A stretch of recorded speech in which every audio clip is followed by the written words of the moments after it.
lewat kata-kata maaf gobloknya dari seorang Gus Miftah, ya. Itulah satu kata goblok itu mengangkat Bapak Son Haji masuk TV, masuk Metro TV, masuk Trans 7, masuk TV One. Kemudian ada yang merenovasi rumahnya. Ada 3 orang yang sudah ingin berangkatkan umroh padanya tadi di bulan Ramadan tadi semua. Bahkan Mikail, bahkan Gus Miftah itulah utusan Mikail untuk menyampaikan rizki Allah kepada kepada Bapak Son Haji. Terkenalah Bapak Son Haji sekarang.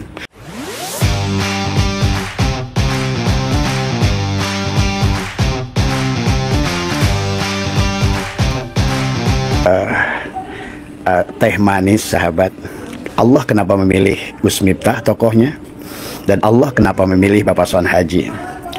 Ingat, bagi orang yang sudah baik ya pemahamannya, basyirahnya, bahwa sesungguhnya kita harus mampu melihat cara kerja Allah, ya. Allah Al-Karim, ya. Allah Al-Karim telah memilih Bapak Son Haji adalah diperlakukan demikian oleh Gus Miftah. Tapi bersamaan dengan itu, Allah pun ingin mendidik Gus Miftah. Jadi disinilah Allah sahabat, ya, terkadang harus memahami, itulah kenapa Allah itu awal tapi akhir, dohir tapi batin, ya. Karena Allah itu antara membuat kamu menangis dan membuat kamu tersenyum pun di tempat yang sama tadi semua. Maka kepada kita semua tadi semua, pahamilah, seharusnya dari kasus yang indah yang terjadi antara Gus Miftah dan Bapak Son Haji adalah pelajaran yang indah dari Allah, ya, sesungguhnya kepada kita bagaimana cara Allah bekerja. Ya, Allah ingin memuliakan Bapak Son Haji, ya, tadi, ya, berada pada tempat yang sudah tetapkan oleh Allah, bukan kehendak dirinya. Kemudian mendapatkan perlakuan yang demikian. Nah, inilah maka kita tidak boleh memandang sesuatu yang buruk dalam pandangan kita itu adalah buruk akibatnya. Maka kata Allah, wa asya an takrahu syai'an wa huwa khairul lakum wa asya an tuhibbu syai'an wa huwa syarrul lakum. Boleh jadi kamu tidak suka sesuatu, tapi kata Allah sesuatu itu adalah lebih baik. Ingat kata Allah, di sebalik kesulitan ada kemudahan, di sebalik kehinaan, penghinaan ada kemuliaan. Kebanyakan orang tidak bisa menerima pada saat dihina, padahal dia tidak sadar. Kata Tuhan Sabdul Qadir, Allah menunggumu di tempat di mana kamu direndahkan.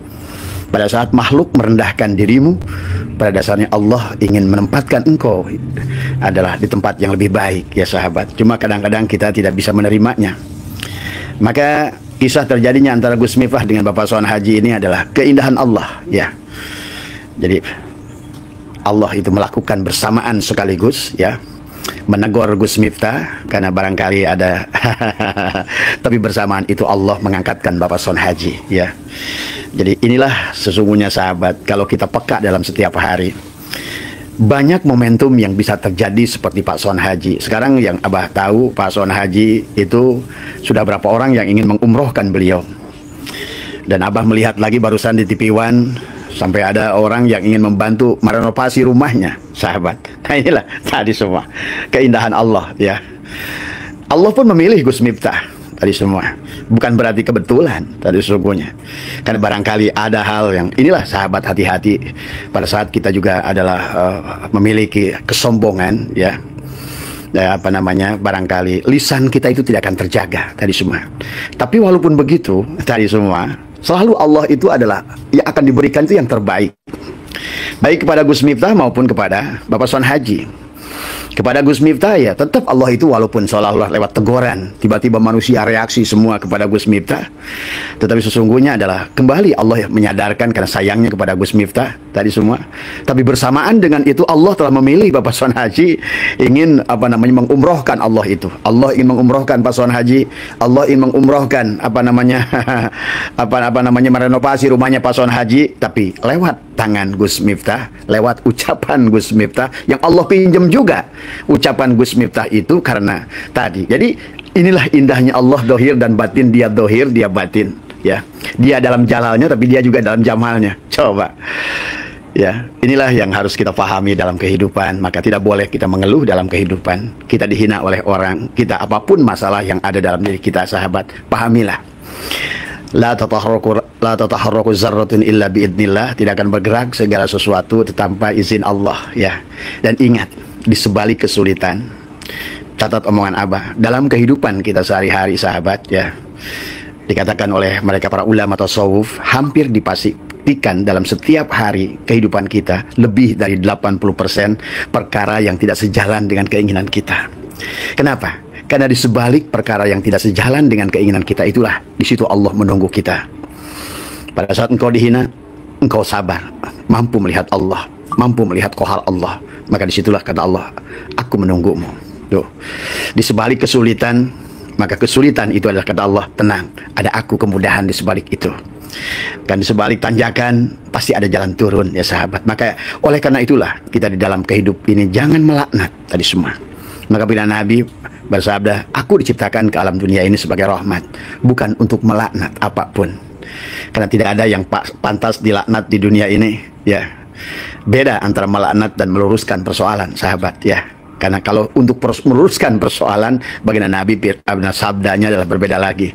Cuma maksud Abah dari pertanyaan Kang Wawan tadi adalah tentang indahnya ilmu Allah, indahnya af'al Allah adalah bagaimana mengangkat seseorang dengan perkara yang kecil. Lewat kata-kata maaf, gobloknya dari seorang Gus Miftah ya. Itulah satu kata goblok itu mengangkat Bapak Son Haji masuk TV, masuk Metro TV, masuk Trans 7, masuk TV One. Kemudian ada yang merenovasi rumahnya. Ada 3 orang yang sudah ingin berangkatkan umroh padanya tadi di bulan Ramadan tadi semua. Nah, setiap hari sahabat, momentum untuk kita mendapatkan kemuliaan dari Allah itu banyak ya sahabat. Tidak usah mencari menunggu Gus Miftah yang lain. Karena momentum yang lain itu adalah ada, cuma terkadang kita tidak paham ya. Cuma kadang-kadang manusia menolak tadi, dimarahi seperti itu, dihina di tempat umum semacam itu. Itulah barangkali keikhlasan daripada Bapak Son Haji adalah dia menerima itu. Dan kemudian besoknya Allah bukankah yang membolak-balik hati, kata baginda Nabi, Allah itu memegang hati manusia digenggam oleh 2 jari Allah, antara jalalnya dan koharnya, antara kelembutannya dan kekerasannya tadi semua. Maka pada saat terlontar kata-kata Gus Miftah tadi kepada Bapak Son Haji, itulah peluru yang dikeluarkan oleh Allah tanpa disadari oleh Gus Miftah sendiri. Makanya waktu menyebutkan itu pertama dia diam dulu, kemudian dia baru sadar, baru ketawa dengan teman sebelahnya. Inilah sahabat. Maka hati-hati kita, bahwa sesungguhnya terkadang perkataan kita itu, kalau hati kita busuk, kita tidak akan terjaga. Abah banyak menyaksikan orang yang Abah kenal dengan baik ya. Sekarang perkataannya itu ya Allah di luar batas nalar. Sebetulnya bukan keinginan dirinya sahabat. Mulutnya itu ngomong sendiri, mulutnya itu. Maka jangan aneh sahabat kalau sekarang banyak orang di luar kesadaran dirinya membunuh orang tuanya. Kadang-kadang orang tua membunuh anaknya, anaknya membunuh ibunya, seorang ayah memperkosa anak perempuannya. Percayalah, itu semua Abah jamin bukan pada sisi kemanusiaannya, tetapi tubuhnya bergerak sendiri di luar kemampuannya. Nah, inilah yang harus kita takut ya sahabat. Maka jagalah hati, karena nanti maka apa yang dilontarkan oleh Gus Miftah itu karena ada sedikit kesombongan pada dirinya, maka terlontarlah. Walaupun begitu Allah itu ingin menghukum, itu bukan benar-benar hukum, tetap kasih sayang baik kepada Gus Miftahnya maupun kepada Bapak Son Hajinya. Maka inilah yang kata siapa, Agim, jagalah hati. Ya, itu kan tadi, lentera hidup ini, gitu kan tadi semua ya. Karena Abah menyaksikan orang-orang ya sahabat yang dia menyimpan kebohongan, kemudian menyimpan kepalsuan, penuh dengan benci, dengan dengki ya. Walaupun menyembunyikan kemaksiatannya, Allah akan buka kemaksiatannya. Silakan kau bersembunyi di ujung jarum, sebagaimana malaikat Mikail tidak akan. Maka kata Ali bin Abi Thalib, kenapa aku harus takut dengan rizkiku? Kalau seandainya adalah Mikail itu sama telitinya dengan Ijrail, aku tidak akan bisa bersembunyi dimanapun untuk menolak daripada ajalku, karena Ijrail akan menemukanku. Demikian pula dengan Mikail.